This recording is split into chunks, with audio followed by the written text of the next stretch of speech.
Join us and help us continue to support the many talented people of our community. Learn how to get your business highlighted on Lacrosse Local. Go to lacrosselocal.com and click on Advertise.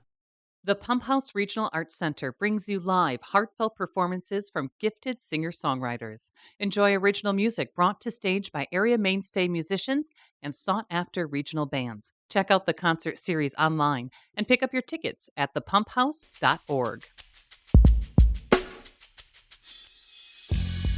We reached out to musician Luke Callen. We chatted about his European tour, moving to the La Crosse area, earliest memories of music, the album Hard Sardine, and an upcoming show at the Grand Hotel Ballroom with misfit country act Long Mama.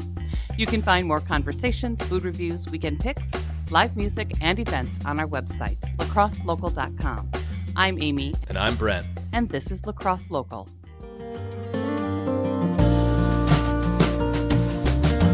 Woke up this morning with an aching in my head. Guess I didn't wake up at all. I never went to bed. It's the tossing and the turning on a can of missing you, and the place we'd swim where the stream made the pool. Now they told me. When I reached out to you initially, I believe that was maybe towards the end of last summer. Were you in Europe? Were you traveling around Europe for some reason? Yeah, I was actually out there on a tour. I was doing some shows in the UK and Ireland. Yeah, not really on like mainland Europe, just I guess Ireland's part of Europe, but yeah, just the UK and Ireland for like 2 months. And yeah. So how do you hook that up? I was working with a booking agency called Rowboat Touring. And they put together a tour for myself and Humbird. I don't know if you've met Siri, but yeah. So we went out there for like 2.5 months and did like a month and a half of like shows, and then like probably about a month of like vacationing and knocking around. So is that something you're going to keep on your schedule on a yearly basis? Yeah, that's Rowboat. They were like kind of dipping into international touring stuff, and then I think they sent a couple people over, and it was the logistics were like kind of overwhelming for them, so they kind of put a pause on their international stuff. So yeah, I'm in the process of finding another like booking agent to keep going over there, because it's like the scene is really great. Everything was like really well received, and it was it's something I want to kind of do every year. Have you been basically making some changes recently, right? Are you originally from La Crosse, or you have some ties here? Yeah. How does that work? I grew up in La Crosse. I grew up kind of outside of like the town maybe not I grew up in like Maderi, which is part of the La Crosse city. But yeah, I grew up here, and then I went to college in Madison. I left when I was 18, and then after Madison, I moved to Colorado for about 7 years, and then was sort of in a van for 2 years. And then I ended up I was like hanging out in La Crosse for a couple months at a time while I was in the van, just staying with family. And then I moved to Minneapolis and have been living there for about 4 or 5 years, and now kind of like sort of back in La Crosse and like a part-time basis. Sort of a weird answer, but No, I was actually up there with my wife. We went up to visit Matt Monsour's, I guess, new land, and we got to see Mike Munson play as well. Are you guys living up in that area, up on that farm? Yeah, we're renting that house that you probably like they did a show in the shed, maybe. Yep. Or maybe in the house.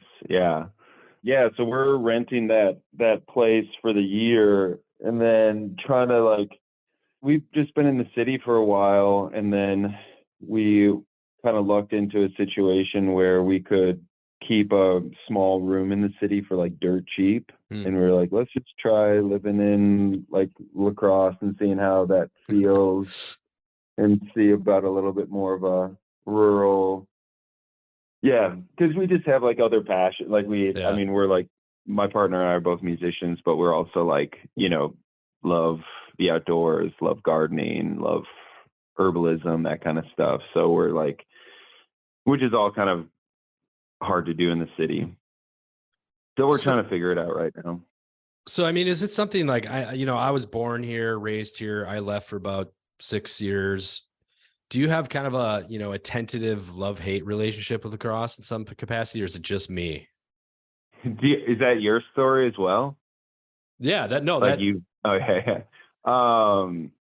Yeah, I really love the area. Yeah, when I kind of started coming back after it'd been like probably like 10 years since I was like 18. When I started like coming back, I was like, I just was blown away by like what I had sort of forgotten, which is just like the bluffs, the rivers, the topography of the place, and I like the birds, the marshes. Like I was just like, man, I can't believe, like I totally forgot that this was all here, and kind of like I grew up here, and so I like fell in love with it, and I really loved the area. And then I had distanced myself quite a bit from a lot of my high school, like childhood friends, and like I'd been coming back here on like tours playing music, so I like got to know Corey and Dane down at the Root Note really well, and became like friends, and then kind of like made friends as an adult in lacrosse. So like I don't like hate lacrosse, but I do like, there's some like things that I like struggle. There's like it's hard to remove all like the memories of like your childhood, and like maybe being like, oh man, I really hated high school, and like, but I don't like go to high school anymore. So it's like cool, but it is, yeah, it's weird being back. That's for sure. I just find that interesting just to, because I knew, being that you have been farther away from here, or just what I know of you, just not being around the area for a considerable amount of time. It's interesting to hear people when they come back and how they feel about it at youth, feeling like you're in the middle of nowhere, to realizing you're in a beautiful destination once you get older. Yeah. Just this a unique perspective. I like to dig into other people to see if they had those issues. But yeah, I mean, no, I dig being in the area. Yeah, it's great. So I saw you, man, it was pre-COVID. I don't know, maybe COVID messed me up. So it's probably 5 years ago. It was during Midwest Music Fest, and we went into the Charmant Hotel. I think it was 1 p.m. So it was like one of the first acts. And I think you did Talking Terrace Hunting Blues. And it was like, man, we're just really, I mean, there's a good, maybe 20 people there, because it's kind of just getting going. I'm like, man, we're really getting after it right now. I think it was your first song, and we're just throwing down some stuff. Yeah. So I went looking all around, way up and down that busy town, just to see if I could find one. All them terraces I was here of, so many stars, I figured the streets would be just full of them. That was the time. That was the time. So, I mean, and then going through your music recently, it's completely different than that, of course. But I mean, of course, inspired by Dylan and Guthrie and that sort of thing. What kind of influenced you, from that younger age to, now, or anything? What was those earliest memories of music?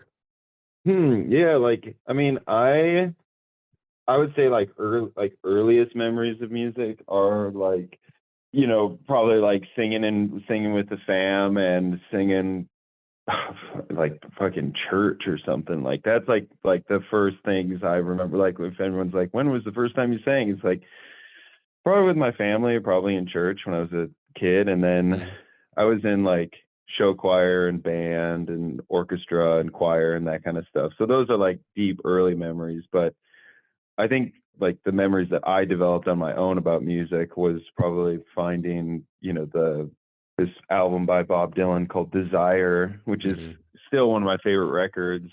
And that kind of led me on this path of like peeling back, I would say, like the layers of American music, American folk music in particular.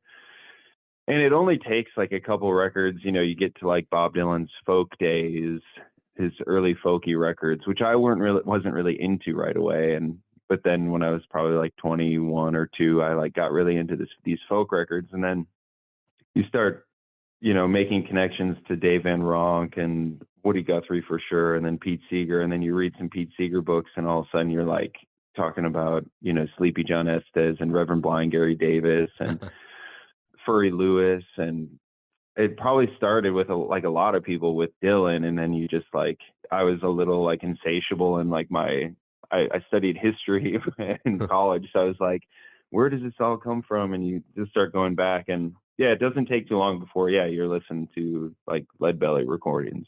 That was like my early diggings into music. Also, just kind of relatively recent, your album Hard Sardine. Is that pretty much a COVID album? And it sounds nothing like, when I saw you the first time, but was that COVID based pretty much? Was that a COVID baby? Half.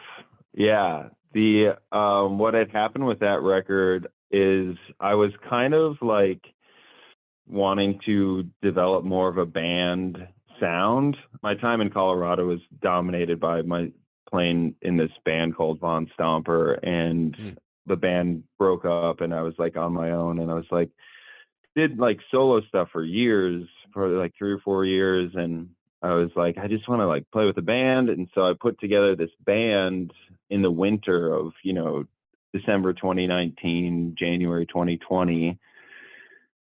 We played like a couple shows, and I was like, oh, let's like take these rehearsed songs and let's just go record them and see what we do. And yeah, it was like, I recorded that record in like February of 2020. And I was going to put some more guitar on it and all these other things. And then, COVID hit. And so I like wrote all the songs before COVID and tracked the foundation of the record before COVID. And then COVID hit. And then we were living in Minneapolis, and like, I was kind of like unsure of what was going to happen. I was like, I'm just going to take a break with this record. I'd finished like one track, and I was like, I'm going to like release a single, and then we'll try to figure out what we're doing with this whole thing. And released a single. And then the next week, George Floyd was murdered. And that was like right down the street from our house in Minneapolis. And so that kind of was just like, fuck this. I'm just like, this album doesn't really matter right now. And so I just didn't work on it for like 6-7 months. And I was just engaged in a lot of community-based sort of things. And I was, so it was like, then I slowly got back to it. So it was like probably like it wasn't a proper COVID album, but like a little half step. And then I just released it because I wasn't sure what to do with it. And I like sort of finished it and then didn't make a thing about it, and just like was sort of put it out there. Just sort of, so it's kind of a weird record in that regard. Locally, talking about kind of coming back home, you're going to be playing the Grand Hotel Ballroom February 25th with who I've never heard before, Long Mama. What can people expect from that show? Is there new music, or what's going on with that event? Oh yeah, a load of new music. Yeah, I'm releasing a single that weekend off this new record that I've been working on this past year. I've been working on this record down in Cleveland, Minnesota with my buddy Eric Koskinen. And he actually recorded Long Mama's last record. And they're a great, I call it upper middle Western band from Milwaukee, Wisconsin. They're one of my favorite bands in the area. I'll be playing with my band, and we'll be doing a lot of music off the new record and a couple songs that have somehow hung around this long. So it'll be a fun night. And that's one of my favorite spots in La Crosse is at the Grand Hotel Ballroom. It's a really cool room. So I'm stoked. Yeah, it's got some history, and it's a cool spot. So kind of a fun one. What are you listening to right now? What's in your truck or car or vehicle, or do you even have a CD player? Ooh, yeah. I just sold my car with the CD player in it. It was a relic of the past. I get into these new ones, and there's nowhere to pop the CDs in. But right now, there's this record that I've been spinning quite a bit. It's actually not a record. I just kind of like put on all of his music as a playlist. This guy named James Xerxes Fussell. Huh. He's out of the Southeast, and he's this great guitar player, and he does a lot of old like folk tunes and some of his own songs, electric guitar with some effects, and it's really cool.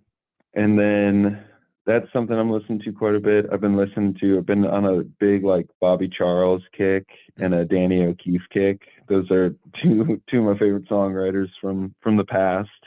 Actually, Danny O'Keefe's still around, but yeah, those are some of the musicians I've been listening to like in the last like week or two.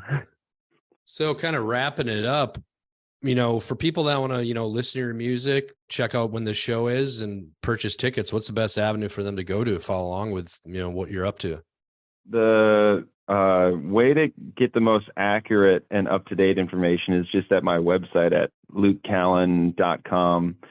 And then all the shows are also on like Spotify, so you can follow on Spotify, and that'll kind of update you with new music and when shows are coming. And then my social media is just under Luke Callen music. So that's a good way to kind of stay up to date with some of the more goofy stuff that I do. But yeah, all the info is at just my website at lukecallen.com. And I hope that Matt Monsour is going to have more shows up there at the garage in your backyard. Are you going to be doing one anytime this summer? I will be definitely hosting them. I'm a big fan of bringing people to this area and like showing them kind of the beauty of the Driftless region. So yeah, we're kind of scheming on inviting some friends out here to put on a couple shows, and look forward to kind of working with Matt on that. I know we got a couple kinks we got to figure out, but I think we'll be doing some fun shows this spring and this summer. Lacrosse Local Podcast is a production of River Travel Media. Do you have an interview idea you'd like to share with us? Message us on Facebook at Lacrosse Local. Find out more about us at lacrosselocal.com, and you can subscribe to the Lacrosse Local Podcast on your favorite podcast app. If you like us, rate us 5 stars. We appreciate it.